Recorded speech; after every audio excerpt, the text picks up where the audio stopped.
Hello दोस्तों, नमस्कार। आज मैं दुर्गापुर स्टील सिटी आया हुआ था, तो मैंने कहा कि थोड़ा सा आप लोगों से बहुत दिनों से मुखातिब नहीं हुआ हूँ, तो थोड़ा सा एक बार दिखा दें आपको। मैं अभी कनिष्का रोड पर खड़ा हूँ। कनिष्का रोड, कनिष्क का नाम आप लोगों ने सुन ही रखा होगा। कुषाण वंश के महान शासक, ठीक है जी, जिनकी राजधानी पुरुषपुर थी, और बौद्ध धर्म के प्रचार प्रसार में कनिष्क का बहुत बड़ा योगदान रहा है। ठीक है, महान शासक रहा है। इन्हीं के नाम पर एक कनिष्क रोड है दुर्गापुर स्टील सिटी में। ठीक है, शायद आप लोग देख रहे होंगे। और यहाँ देखिए, बंगाल में है, इसकी खासियत है, सुभाष चंद्र बोस की प्रतिमा नज़र आ रही होगी आप लोगों को। अगर नहीं आ रही है तो थोड़ा और सा नज़दीक से मैं जाता हूँ, कोशिश करता हूँ आप लोगों को दिखलाने के लिए। ठीक है, ये है आपका सुभाष चंद्र बोस। देखिए, सुभाष चंद्र बोस जी का प्रतिमा यहाँ लगा हुआ है। ये बहुत पुराना वृक्ष वगैरह यहाँ है, हमारे ख्याल से 50 साल 60 साल पुराने।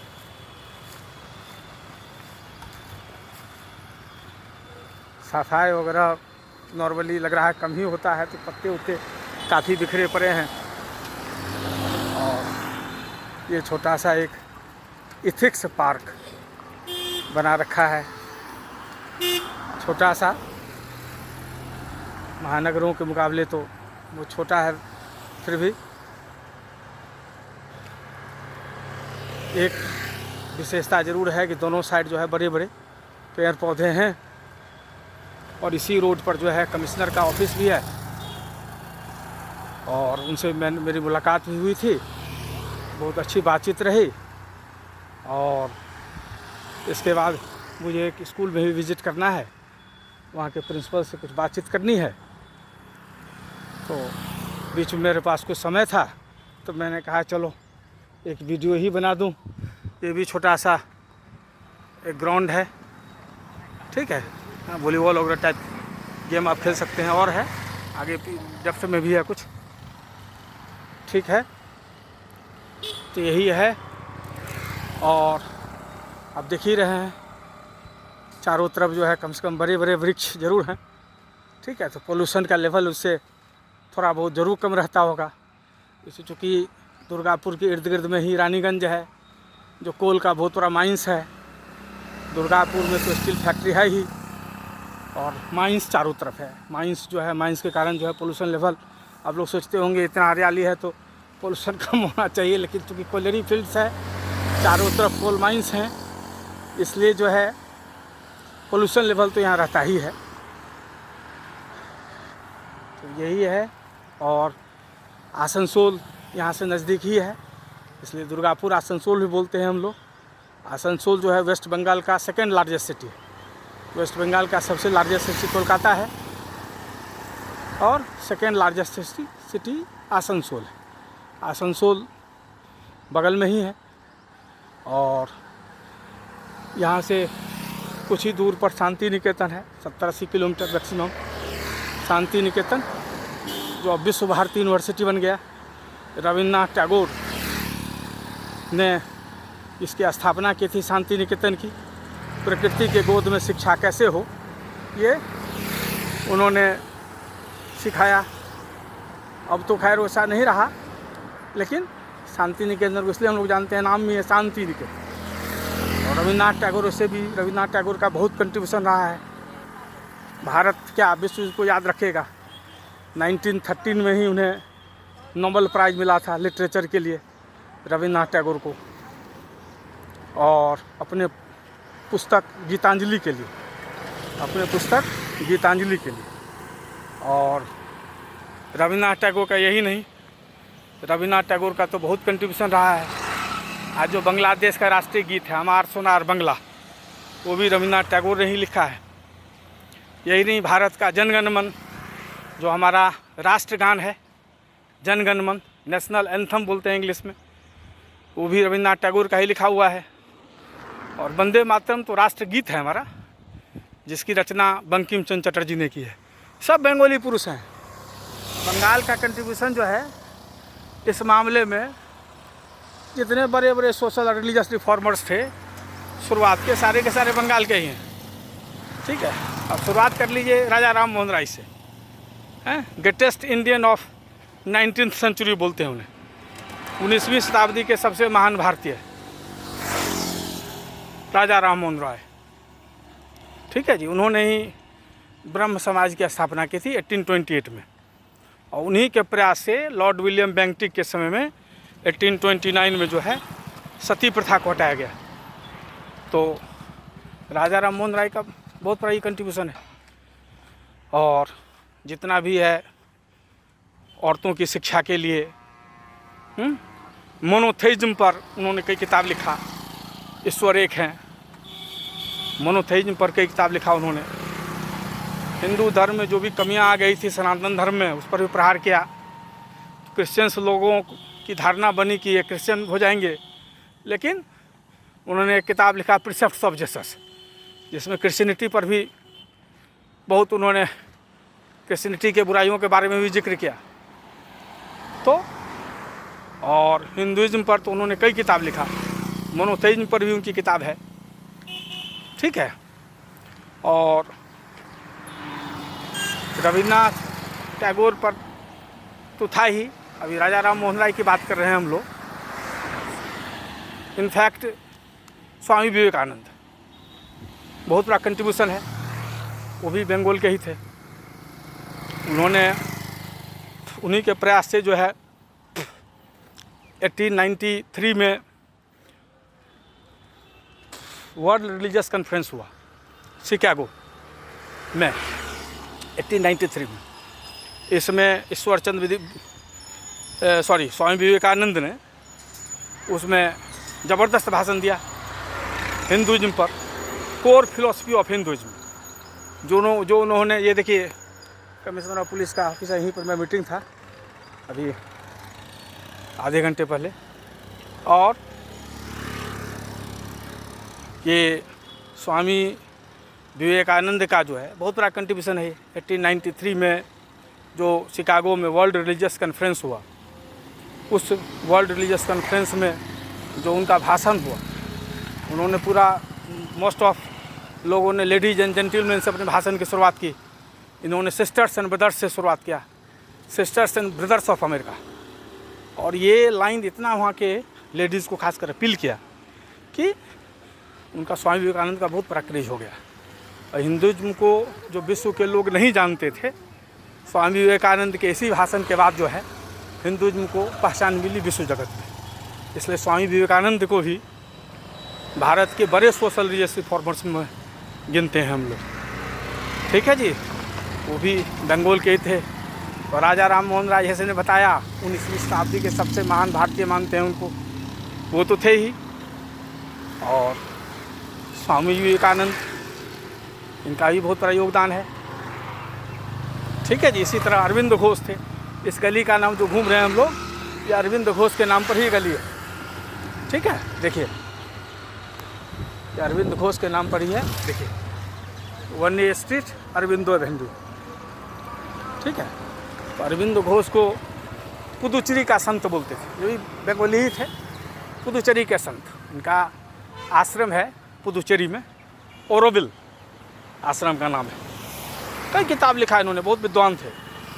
इनका किताब जो लाइफ डिवाइन बहुत पॉपुलर हुआ। ध्यान रखिएगा, डिवाइन कॉमेडी अलग किताब है, डिवाइन कॉमेडी दांते का लिखा हुआ है। इन्होंने लिखा था लाइफ, अरविंद घोष ने लाइफ डिवाइन। कई किताब लिखा था इन्होंने। और जो कांग्रेस में जो 4 एक्सट्रीमिस्ट लीडर थे, लाल बालपाल, लाला लाजपत राय, बाल गंगाधर तिलक, बिपिन चंद्र पाल, चौथे अरविंद घोष ही थे। ये 4 एक्सट्रीमिस्ट लीडर्स अरविंद घोष थे। इन्हीं के नाम पर इस गली में घूम रहे हैं हम लोग, देख रहे हैं 1A street, Aurobindo Avenue. Aravinda लिखे हुए हैं ये, हम लोग तो अरविंदो लिखते हैं NCERT वगैरह में, यहाँ औरबिंदा लिखे हुए, औरबिंदा उन्हीं का नाम है। बंगाली में हो सकता है प्रोनाउंसिएशन एक्सचेंज में डिफरेंस हो। Steel authority of India limited, Durgapur steel plant. ठीक है जी, इसी सड़क पर में है। अरविंद घोष भी यहाँ के थे। उनका भी बहुत महान योगदान रहा है। 1906 में जो बंगाल नेशनल कॉलेज बना, उसके प्रिंसिपल भी बनाए गए थे अरविंद घोष। ठीक है जी। तो आपने देखा कैसे Raja Ram Mohan Roy, greatest Indian of 19th century, Swami Vivekananda, जिन्होंने 1893 में Chicago world conference on religions में भाषण दिया था ज़बरदस्त। 1896 में स्वामी विवेकानंद ने बेलूर मठ की स्थापना की। वो बहुत किताब में आपको 1897 में मिल जाएगा, लेकिन 1896 ही प्रॉपर है। 1896 97 ध्यान रखिए उसे। ठीक है, जैसा ऑप्शन वैसा उत्तर। ठीक है। तो 1897 में उन्होंने रामकृष्ण मिशन की स्थापना की। बेलूर पश्चिम बंगाल में ही है, वेस्ट बंगाल में। आज रामकृष्ण मिशन कितने जगह है? दिल्ली में भी आपको मेट्रो स्टेशन का रामकृष्ण आश्रम मिल जाएगा। रामकृष्ण मिशनरी देवघर में है स्कूल। जैसे रामकृष्ण मिशन कई हॉस्पिटल चल रहा है, कई स्कूल चल रहे हैं। ठीक है, रामकृष्ण मिशन बहुत काम कर रहा है। तो ये स्वामी विवेकानंद का ही सेटअप किया हुआ है। अब दूसरी बात है कि देखो, सनातन धर्म के वैल्यूज़ को वर्ल्ड लेवल पर पहुँचाने वाला शख्सियत कितना महान था, आप इसी से अंदाज़ लगा सकते हैं। तो क्या है कोर फिलॉसफी, जो भगवत गीता से लिया गया है, कोर फिलॉसफी उपनिषदों से लिया गया है। हमारी सनातन धर्म की कोर फिलॉसफी इसी में है ना, भगवत गीता में, उपनिषद में, इन सबों से कोर फिलॉसफी ले गया है। मोनोथेइज्म ऋग्वेद से है। ठीक है, वन गॉड हम लोग भी मानते हैं कहीं ना कहीं। ठीक है, तो इन्होंने बताया विश्व को कि ऐसा नहीं है कि हम लोग जो है पॉलीथेइज्म ही है हमारा, है कई ईश्वर के साथ साथ जो है एक ईश्वर की तरफ बढ़ने की कोशिश हमारी भी है। वो मानने की बात है, आप जैसे मानो। एक ईश्वर में मूलतः हम लोग विश्वास करते हैं। तो इन्होंने विश्व को बताया, हिंदू धर्म की खासियत बताई। ठीक है, हिंदू धर्म में क्या महिलाओं का सम्मान है, उन्होंने पहले वाक्य सिस्टर्स एंड ब्रदर्स से रखा विश्व के सामने में, जो एक बहुत बड़ी बात थी। ठीक है, इसी प्रकार हम देखते हैं कि बंगाल का बहुत बड़ा कंट्रीब्यूशन है। बंगाल का बहुत बड़ा कंट्रीब्यूशन है, इसमें कोई दो राय नहीं है। महान हस्तियाँ कई बंगाल से हुई। ठीक है, जिसमें कुछ का जिक्र अभी आप लोगों के सामने हमने करा है, और कुछ का जिक्र और करते रहेंगे हम लोग। थोड़ा सड़क पार कर लें, ये भी ज़रूरी है। और इसी ढंग से हम देखते हैं कि बाद में आज़ादी की लड़ाई में अब सुभाष चंद्र बोस उड़ीसा भी क्लेम करता है कि हमारे थे। उसे मोटे तौर पर बंगाल का मान सकते हैं आप, है ना। इनका भी बहुत बड़ा योगदान है। इसके बाद आपका ईश्वरचंद विद्यासागर भी बंगाल के थे। उन्हीं के प्रयास से जो है, तो अगर राजा राम मोहन राय के प्रयास से अगर 1829 में सती प्रथा की समाप्ति हुई लॉर्ड विलियम बेंटिंक के समय में, तो उसी प्रकार ईश्वरचंद विद्यासागर के प्रयास से पहला बार भारत में हिंदू विडोज रीमैरिज एक्ट पास हुआ। मतलब हिंदू विधवाएं पुनर्विवाह कर सकती थी 1856 में। इन्हीं के प्रयास से पहला हिंदू विधवा पुनर्विवाह हुआ, हिंदू विडो रीमैरिज इन्हीं के प्रयास से, ईश्वरचंद विद्यासागर के प्रयास से हुआ। तो दो बहुत बड़े बड़े सोशल रिफॉर्म्स हुए जो बंगाल के धरती से कहीं न कहीं आए। सती प्रथा के एलिमिनेशन की बात हो तो राजा राम मोहन राय, जब हिंदू विडोज रीमैरिज एक्ट की बात हो तो क्या देखते हैं, ईश्वरचंद विद्यासागर। तो राजा राम मोहन राय से लेकर रविन्द्रनाथ टैगोर जैसे महान हस्ती। अब बताओ, दो देश का, बांग्लादेश का भी राष्ट्र गीत है आमार सोनार बंगला, इन्होंने ही लिखा है। कितनी बड़ी बात है कि भारत का जो नेशनल एंथम है जनगण मन, इन्होंने ही लिखा। गीतांजलि पर उन्हें नोबेल प्राइज़ मिला लिटरेचर में, जो एशिया का ही पहला नोबेल प्राइज़ था। एशिया में से पहले किसी को नोबेल प्राइज़ नहीं मिला था। ठीक है, तो रविन्द्रनाथ टैगोर इतनी बड़े हस्ती थे।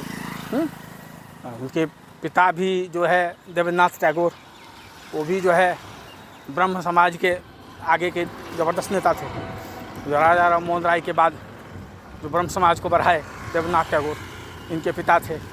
रविन्द्रनाथ टैगोर का एक भाई जो पहला ICS हुआ, जिसको अब हम लोग IAS कहते हैं, उस समय में अंग्रेज़ों के ज़माने में ICS कहा जाता था, इंडियन सिविल सर्विस। तो इंडियन सिविल सर्विस पहले इंडियन सत्येंद्रनाथ टैगोर थे जो ICS जिन्होंने क्लियर किया। ठीक है, सत्येंद्रनाथ टैगोर। इनके एक भाई थे अजवेंद्रनाथ टैगोर, अपने भाई, 8 भाई बहन थे। एक भाई थे इनके अजवेंद्रनाथ टैगोर, बहुत बड़े पेंटर हुए। तो टैगोर फैमिली का बहुत बड़ा इतिहास रहा है, भारत के इतिहास में इनका बहुत महत्वपूर्ण योगदान रहा है। ठीक है जी, तो आप देख ही रहे हैं रविन्द्रनाथ टैगोर, राजा राम मोहन राय, स्वामी विवेकानंद, ईश्वर चंद्र विद्यासागर, इतने महान हस्तियों को, सुभाष चंद्र बोस, इतने महान हस्तियों को इस बंगाल की धरती ने दिया। बंगाल जो है बहुत चीज़ के लिए जाना जाता है। बंगाल में जो है मछली बहुत प्रसिद्ध है, इनका खान पीन में मछली बहुत प्रसिद्ध है। रसगुल्ला उड़ीसा वाला क्लेम करता है कि हमारे यहाँ से है, बंगाल वाला क्लेम करता है हमारे यहाँ से है। तो खाने पीने में भी बंगाली मिठाई का अलग है, पूरा भारत में इसकी पहचान है, विश्व में भी कई आउटलेट्स हैं इसके। तो बंगाली स्वीट चैन तो सब में बढ़िया है। बंगाली का कल्चर जो है मिथिला के कल्चर बहुत मिलता जुलता है। जैसे विद्यापति जो है कवि है, मैथिल कवि हैं, उनको बंगाली भी अपना कवि मानता है। और मिथिलाक्षर जो है अब बंगाली लिपि में बहुत समानता है। एक दो चार लेटर को छोड़ दिया जाए तो मूल रूप से बहुत समान है, भाषा में भी बहुत समान है। और इवन जो रिलीजन कल्चर है उसमें भी बहुत समानता है। जैसे जितनी भी कुल देवी हैं मिथिलांचल वगैरह में भी कुल देवी वगैरह भगवती ही हैं, और यहाँ भी है दुर्गा माता, काली माता, सरस्वती माता की प्रधानता इधर भी है और मिथिलांचल वगैरह में भी है। तो बंगाल की धरती और मिथिला की धरती में बहुत समानता है कल्चर्स के मामले में, जैसा कि मैंने महसूस भी किया यहाँ। ठीक है जी। तो इस बंगाल की धरती से आप लोगों को नमस्कार, आदाब। और अभी आफ्टरनून का समय है तो गुड आफ्टरनून। इसी स्कूल में एक प्रिंसिपल से हमारी मुलाकात है। अभी बोर्ड के एग्ज़ाम्स चल रहे हैं, आज अंतिम दिन है, 10th क्लास का SST का पेपर है। गुरु तेग बहादुर पब्लिक स्कूल, गुरु तेग बहादुर का नाम आप लोगों ने सुना होगा। सिखों के ये 9वें गुरु थे।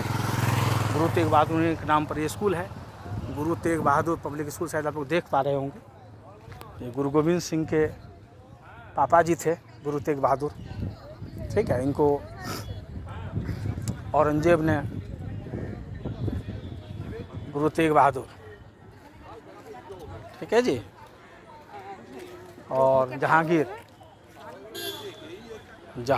के समय में, और जहांगीर के समय में शायद अर्जुन देव को फांसी हुई थी, और गुरु तेग बहादुर को शायद औरंगजेब ने लटका दिया था। तो औरंगजेब से गुरु गोविंद सिंह का बहुत फाइट भी हुआ। गुरु गोविंद सिंह जी के पुत्र थे। गुरु गोविंद सिंह सिखों के अंतिम गुरु थे गुरु गोविंद सिंह। और ये गुरु तेग बहादुर जी गुरु गोविंद सिंह के पापा जी थे। इनको शायद औरंगजेब ने मार दिया था। और यही है, आज फिर मिलते हैं अगले वीडियो में। तब तक के लिए राम राम, नमस्कार, गुड आफ्टरनून, थैंक यू।